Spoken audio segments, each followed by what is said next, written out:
Alrighty, we're back in the shop here with Helga, my 94 Euro-spec M3. We're gonna tighten up the ass.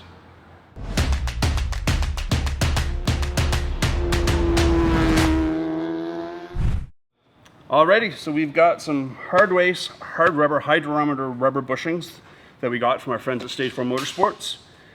These are higher diameter than stock, so they're going to have less deflection but still maintain drivability.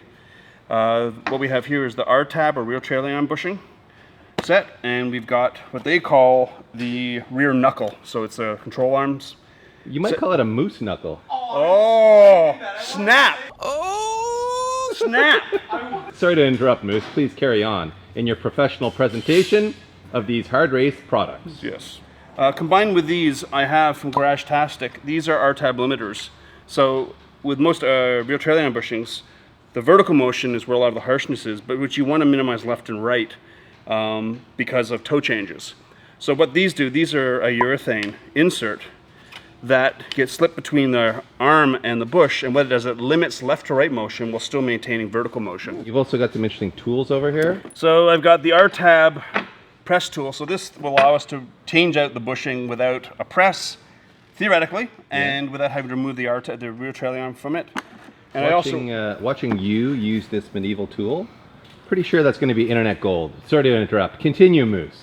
This is just a day of interruptions. I can't just do my job here. No, I'm sorry. It's a hostile work environment. It is. And these are the press tools for the rest of the bushings. So another kit for E36s. So theoretically, in a perfect world, this will allow us to simply and easily change out these bushings. This is for the big old bushing up here? Yeah, so we're replacing what's called an R-tab, or rear trailing arm bushing, which is basically up in here. So before you undo anything, you want to use paint mark to mark where the 3 bolts are. So when you put it back, it's kind of close to where your original position was. I'm going to get it realigned anyways, but this way I don't have toe kind of like this. It's close. Okay, send it, buddy.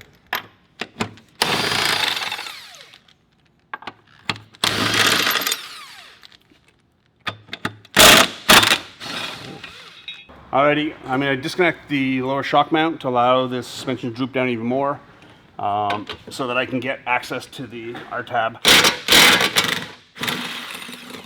you're taking that bracket off the bushing? Yeah, take the bracket off the bush so I get access to the actual bushing itself.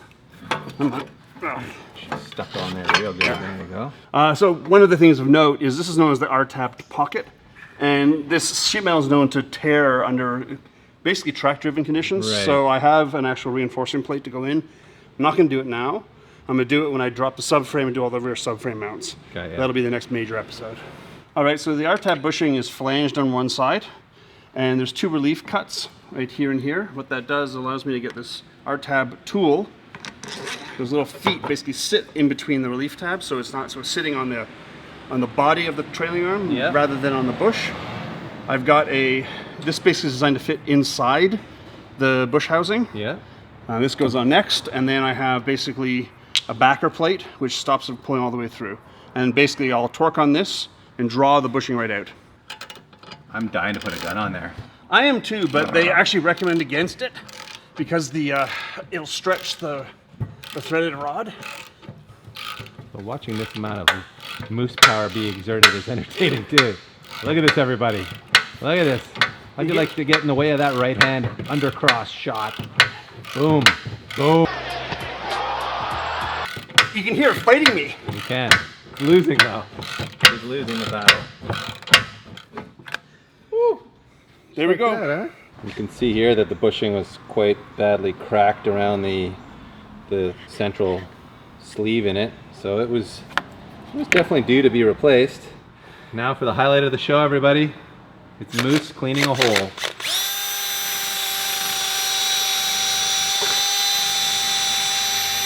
Alrighty, so I have set the bushing in place in the same alignment, which is basically this gap is on a vertical line. I have the larger, which pushes against the edge of the bushings here. I got the smaller insert, which fits inside. This makes sure the alignment's kept as I draw this bushing in, and then obviously the big crossbar, which presses up against the actual knuckle itself. And now I literally just, same thing I did before, but in reverse, I'll just draw this in. There you have it. Fully seated. So now the next step is to kind of reassemble.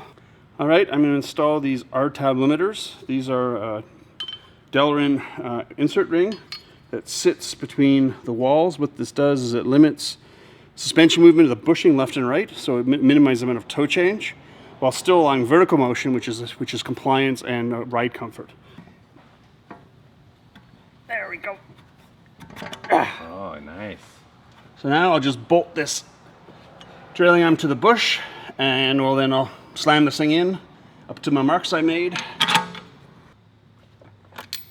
Woo! Well, that's it. I aligned basically on my paint marks, the 3 bolts, snugged them all down. Trailing arm is back in, the R-tab bushing is done. So as far as bushings go, that's one of the easier jobs I've had in terms of changing out bushings. Yeah. Next step is the upper control arm, or a lower spring mount, however you want to call it. Well, you finally got access to this outer upper bushing, eh? Yeah, and this is kind of why we're replacing it. I mean, I know I got moose strength fingers, but No, that's an awful lot of play play. in that, yeah. So I'll push that one out and replace it with the hardened rubber bushing. Alrighty, so here we go. I've sort of assembled the tool set to pull the old upper control and bushing out. So I got the bolt. I've got the tool, which is undersized to the bush and has a cup inside, which allows it to flow over the rubber and contact against the outside of the sleeve here. I've got the oversized cup, which is the bushing will be drawn into. I got the end cap nut, which I'll use to draw this bushing through the control arm, or sorry, the upper knuckle. So this is assembled on the car. So I've got the push bushing sitting up against the bushing that's inside the knuckle here. I've got the sleeve, which is going to be pulled into, and I got the back nut to draw the whole thing through. All right, don't have enough room to get the gun in there, so I'm going to do it by hand. So since I can't exert a whack of force while attempting to hold a camera, you're going to have to bear with me. Well, there you go. Pulled out of the car. There's the sleeve. There's the push tool. There's the bushing. And that's the nut. She's out and ready to go. All right, I have assembled the tool for reinstallation of the rear upper bush. I fit the driver, which is slightly undersized, and this recessed cup to go over the top of the rubber portion, but push against the sleeve. I've got a depth set cup, which allows me to draw the bushing past the flat of the control arm, and then I've got the nut driver assembly to pull everything through. Alrighty, here we go. That's pretty much it. I am going to now just double check the depth, maybe tweak it a little bit, and I'll bolt her up. One brand new Hardrace hard rubber rear upper knuckle bushing. Alright, I'm going to start with this lower inner bushing that's on the knuckle. First thing I have to do is I paint mark the camber adjustment so that I can return it to nearly stock. So I've marked that. I'll back this bolt out and we'll take it from there. Alright, I have unbolted the lower camber arm, control arm outer bolt. And I loosened off the inner just so I could swing the arm down the way. It was annoying me in the middle. And if you notice, let's pull this out of the way here, the bearing shell, the bushing shell, is projected towards the rear of the car out. So the actual shell is wider than the actual housing it goes into. And that's important because I'll show you in a second on the bushing tool that I'm used to remove this. Alrighty, so I'll show you how we're going to remove the original bushing. So this bushing right here is the replacement. And this is the inner sleeve. It has to be actually slightly smaller OD than this bushing. This basically is, when I drop it on top of this, it allows me to push through the old bushing. And this sleeve here is slightly larger than the OD. So what happens is it allows me to draw the old bushing into this sleeve. Next step's the bushing removal. What I have to do is I have to remove the rotor. And to get the rotor off, I have to get the caliper off. Reason why I need to get access to the backing plate or the dust shield and be able to bend it slightly to clearance to allow me to get the tools in behind between the brake dust shield and the knuckle.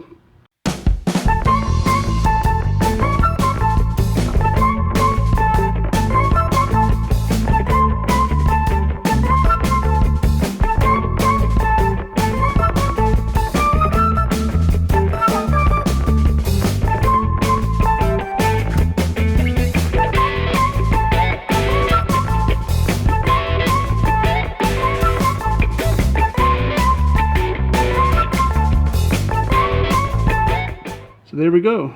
The bushing has been driven in to its proper location, set in the right amount, base set on by the bushing set, or the driver set, which sets the depth.